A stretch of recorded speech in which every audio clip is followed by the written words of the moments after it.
Chose certaine, Zeus n'était pas ce qu'on appelle un artiste.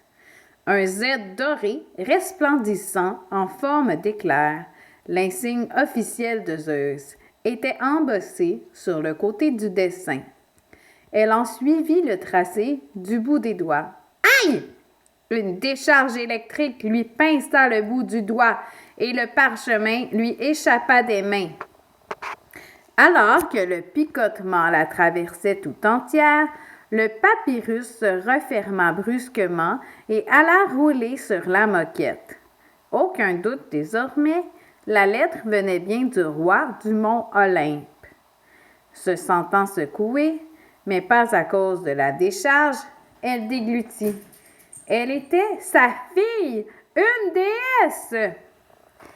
Athéna sauta sur ses pieds, ne sachant pas si elle devait être heureuse ou contrariée.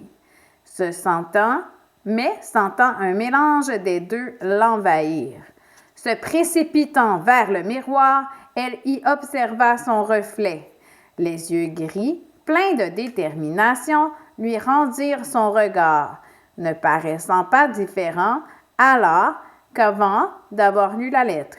Et ses longs cheveux châtains ondulés étaient eux aussi comme avant. Du bout du doigt, elle retroussa vers le haut le bout de son nez trop long à son goût, puis fronça les sourcils en voyant le museau de porcelet que cela lui faisait. Elle ne savait plus trop à quoi elle s'était attendue en allant se voir dans le miroir. D'être soudainement devenue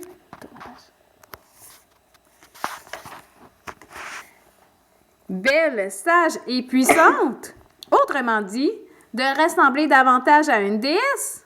Elle se retourna en entendant Pallas, sa meilleure amie, entrer dans leur chambre. Crunch, crunch. Pallas la dévisagea en croquant dans une pomme. « Qu'est-ce que c'est que ça? » demanda-t-elle en faisant un geste vers la lettre sur le sol. Athéna prit la lettre rapidement et la cacha derrière son dos. L'air suspicieux, Pallas s'approcha en essayant de voir de quoi il s'agissait.